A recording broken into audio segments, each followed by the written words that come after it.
बिस्मिल्लाहिर्रहमानिर्रहीम। Dear students, अस्सलाम वालेकुम। This is Khurram Mumtaz. आज हम अपनी 10th क्लास की बायोलॉजी का लेक्चर नंबर 9 इंशाल्लाह डिस्कस करेंगे, जो है अस्थमा, जिसको इन उर्दू आप लोग दमा का नाम देते हो। स्टूडेंट, अक्सर आपने देखा होगा कि ये जो कोरोना का जो सिस्टम है, इसके अंदर अभी जो मास्क पहनना वो लाज़िम करार दे दिया गया। पूरी दुनिया के अंदर मास्क की बड़ी अहमियत हो गई। लेकिन आप अगर गौर करें अपने इन्वायरमेंट के अंदर, तो जब ये कोरोना जब कोविड-19 नहीं था, तो उससे पहले भी बहुत से लोग आपने इन्वायरमेंट में देखे होंगे जो हमेशा मास्क वेयर करके रखते थे। अब सवाल ये पैदा होता है कि वो लोग जब कोरोना कोविड-19 नहीं था, तो उस वक़्त भी मास्क क्यों लगा के रखते थे? तो उसके लिए वजह ये थी कि वो अक्सर आप जब एक तो ये क्वेश्चन है, दूसरा ये है कि अक्सर आप लोग क्या करें कि क्लासरूम में बैठे हों या किसी शादी ब्याह में चले जाएं या किसी गैदरिंग में आप अगर गैदर हो रहे होते हैं, तो किसी ने अगर खुशबू लगाई हुई है, तो अक्सर लोग कह रहे होते हैं कि यार तूने ये कैसी खुशबू लगाई हुई है, आप थोड़ा सा दूर खड़े हो जाएं, मुझे एलर्जी हो रही है। अक्सर ऐसा हो रहा होता है। कुछ लोग बाहर जब बहुत ज़्यादा डस्ट पड़ा होता है एनवायरनमेंट के अंदर, या एक डस्टी एरिया से जब वो गुज़रते हैं, तो उनको बड़ा अनकंफर्टेबल फ़ील होता है और वो फ़ौरन अपने नाक को ढांप लेते हैं। अच्छा, ये बेसिकली है क्या? ऐसा लोग क्यों करते हैं? बेसिकली होता क्या है कि ये एक एलर्जी जो है उनको हो जाती है डस्ट के पार्टिकल से, परफ्यूम वगैरह से, बहुत सी चीज़ों से। उनकी जो बॉडी होती है वो उनसे खफा होती है और उन चीज़ों को नापसंद फरमाती है। तो ऐसे जो पेशेंट्स होते हैं या इन ऐसे जो लोग होते हैं, उनको बेसिकली दमा की या अस्थमा की बीमारी होती है। ठीक है, अब ये बेसिकली होती क्या है, अस्थमा है क्या? बेसिकली ये एक एलर्जी की एक किस्म है। ठीक है, हमारी बॉडी के अंदर डिफरेंट टाइप्स की एलर्जीज़ होती हैं, तो उनमें से एक जो एलर्जी है वो आपकी दमा भी है। और ये जो एलर्जी है ये रेस्पिरेटरी सिस्टम में एलर्जी होती है। ठीक है, इसके अंदर होता क्या है, एलर्जी के अंदर ये जो अस्थमा के अंदर स्टूडेंट्स होता क्या है, इसमें इन्फ्लेमेशन हो जाती है ऑफ ब्रोंकाई की, जो हमने लास्ट टाइम ब्रोंकाइट्स में डिस्कस किया था कि जो आपका ट्रेकिया है, ट्रेकिया जब नीचे जाता है थोरैक्स रीजन में, तो ये आगे जाके दो ट्यूब्स में डिवाइड हो जाता है, जो एक लेफ्ट लंग के अंदर जाती है और एक राइट लंग के अंदर चली जाती है। तो उनको हम ब्रोंकाई का नाम देते थे। तो ब्रोंकाई के अंदर एक इन्फ्लेमेशन हो जाती है, उनके अंदर सोजश आ जाती है स्टूडेंट्स। ठीक है, उसके अलावा उनके अंदर जब सोजश आ जाती है, इन्फ्लेमेशन हो जाती है, तो फिर वो म्यूकस से भर जाते हैं। उनके अंदर जो वो रेशा लाइक स्ट्रक्चर है, जो पस लाइक स्ट्रक्चर है, या आप कह सकते हैं म्यूकस उनके अंदर भर जाता है। तो जिस ट्यूब के अंदर म्यूकस भर जाता है, वो अंदर से जो है वो नैरो हो जाती है, तंग हो जाती है, जिसमें से सांस का गुजरना, हवा का गुजरना, एयर का पास आउट होना थोड़ा सा मुश्किल हो जाता है। ठीक है, तो वो म्यूकस भर जाने की वजह से आपकी जो ट्यूब्स हैं वो नैरो हो जाती हैं। नेक्स्ट हम बात करेंगे कि ये जो ब्रोंकाई या ब्रोंक्यूल्स है, हमने बात की थी कि जो ट्रेकिया के आगे जो दो नालियाँ हैं उनको ब्रोंकाई कहते हो। जब वो ब्रोंकाई लंग्स में एंटर होके बारीक बारीक नालियाँ बनाती हैं, फिर हम उनको ब्रोंक्यूल्स का नाम देते थे। जब ये जो ब्रोंकाई और ब्रोंक्यूल्स होते हैं, जिस पेशेंट को अस्थमा की डिजीज़ होती है, उसकी ब्रोंकाई एंड ब्रोंक्यूल्स ये सेंसिटिव हो जाती हैं और बहुत ज़्यादा सेंसिटिव हो जाती हैं। किन किन चीज़ों के लिए, उनमें से चंद एक कॉमन यहाँ पे मैंने आपके लिए लिखी हैं, जैसे डस्ट के पार्टिकल्स हैं। जब भी उन लोगों के सामने जब भी उनका पेशेंट्स का सामना डस्ट से पड़ता है, तो डस्ट से जब उनका सामना पड़ता है, तो उनकी जो ब्रोंकाई और ब्रोंक्यूल्स हैं वो फ़ौरन से जो है वो नैरो हो जाती हैं, उनके लिए बड़ी वो सेंसिटिव होती हैं। अक्सर आपने देखा होगा कि जब बारिश का मौसम होता है, तो जब बारिश का जो मौसम होता है, तो उसके बारिश हो जाने के बाद अगर बहुत ज़्यादा मिक़दार में बारिश हुई है, तो हमारी जो ज़मीनें होती हैं, ज़मीनों से वो अर्थवर्म बाहर निकल आते हैं, और वो इतने लंबे लंबे अर्थवर्म जो है वो क्या उसका नाम है, हमारी अर्थ पे वो चल रहे होते हैं। तो स्टूडेंट्स, आपने एक्सपेरिमेंट करना है कि जब आपके सामने अर्थवर्म आ जाएगा ना, और वो मूव कर रहा होगा, और अर्थवर्म क्या होता है, हमारी इसी यूट्यूब चैनल के अंदर अर्थवर्म की मूवमेंट के ऊपर एक वीडियो भी पड़ी हुई है।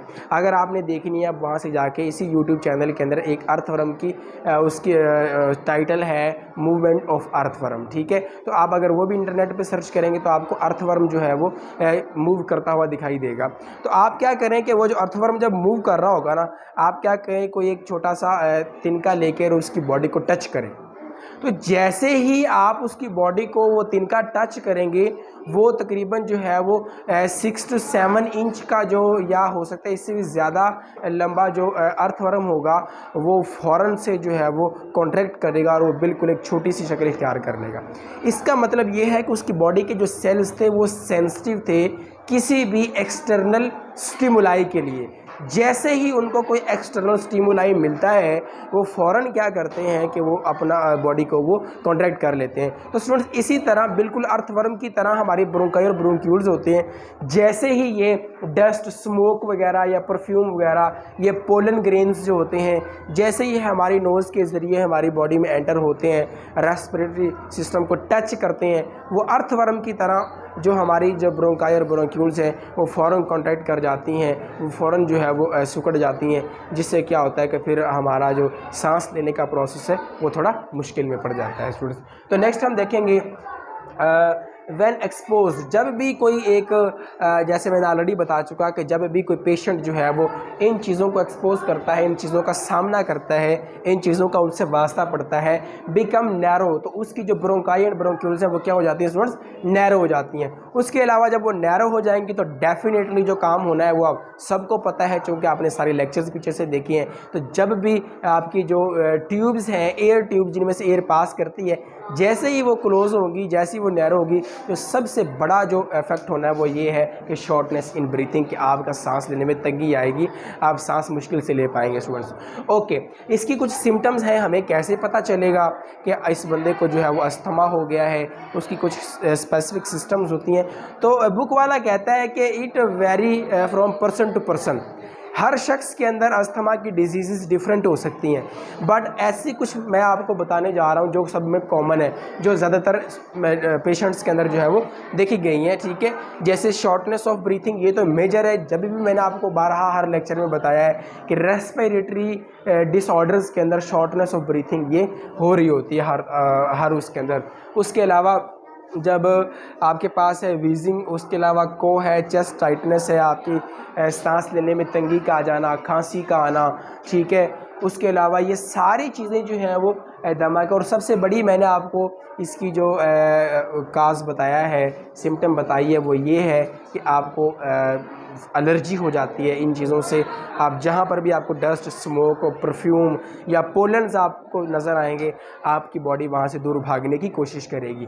उसके अलावा इसकी मेडिकेशन क्या है, इसका क्योर क्या है, अगर किसी को अस्थमा हो जाता है तो हम उसका क्योर कैसे कर सकते हैं, उसे बचा कैसे कर सकते हैं। तो स्टूडेंट्स, हमारे पास मार्केट के अंदर क्या होता है कि डेफिनेटली होता क्या है कि हमारा जो सिस्टम है, ब्रोंकाई ब्रोंक्यूल्स हैं, वो इन सारे पार्टिकल्स को देख के वो कॉन्ट्रैक्ट कर जाती हैं।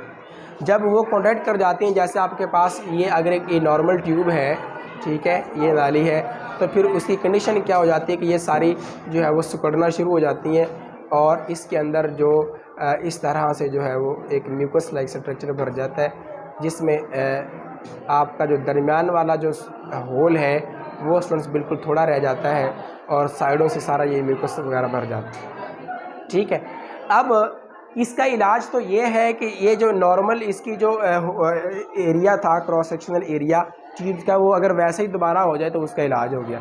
तो स्टूडेंट्स, हम क्या करते हैं कि अस्थमा के जो पेशेंट्स हैं उनको हम इन्हेलर्स की शक्ल में हम क्या देते हैं, उनको ऐसे केमिकल्स देते हैं इन्हेलर्स की शक्ल में, जो उनको वो सूंघ के इन्हेल करके नाक ले जाते हैं। और वो केमिकल्स क्या करते हैं, जैसे जैसे जहाँ जहाँ वो ट्रेकिया के बाद ब्रोंकाई के बाद ब्रोंक्यूल्स, जहाँ जहाँ वो पहुँचते जाते हैं स्टूडेंट्स, वहाँ से वो जो तंग हुई, जो नैरो हुई जो ट्यूब्स होती हैं, उनको वो डायलेट करते जाते हैं। तो जो केमिकल्स होती हैं उनको हम इन्हेलर्स की शक्ल में लेते हैं, और वो क्या करते हैं, हमारे ब्रोंकाई और ब्रोंक्यूल्स को क्या कर देते हैं, डायलेट कर देते हैं, जिससे क्या होता है कि हमारी जो सांस की जो नालियां हैं जिनमें से एयर गुजर के जा रही होती है, वो बिल्कुल डायलेट हो जाती हैं। और जब वो डायलेट हो जाती हैं तो उनके अंदर से जो एयर का पास आउट होना, गुजरना, एक्सचेंज होना जो है वो ईजी हो जाता है, तो जो पेशेंट है वो कंफर्टेबल फील करता है। तो स्टूडेंट्स, ये था आज का हमारा टॉपिक अस्थमा, जिसके अंदर हमने पढ़ा कि ये होता क्या है, इसके काजेज़ क्या हैं, फिर हमने पढ़ा कि अस्थमा की सिम्टम्स कौन कौन सी हैं, और फिर हमने उसकी थोड़ी सी मेडिकेशंस की बात की। स्टूडेंट्स, अगर आपने अभी तक हमारे चैनल को सब्सक्राइब नहीं किया तो काइंडली आप हमारे इस चैनल को सब्सक्राइब करें, बेल आइकन को प्रेस करें, ताकि हमारी हर नई आने वाली वीडियो आप तक आसानी से पहुंचती रहे, उसका नोटिफिकेशन आपको मिलता रहे। इस वीडियो को शेयर भी लाजमी करें, ताकि बाकी जितने भी स्टूडेंट्स हैं उनको भी पता चले कि जो है वो अस्थमा क्या है, और उसके बाकी जितने भी डिसऑर्डर्स हैं और बाकी चीज़ें आप सबको जो है वो आप तक आसानी से पहुंचते रहे। तो आज के लिए इजाज़त दीजिए। अल्लाह हाफिज़।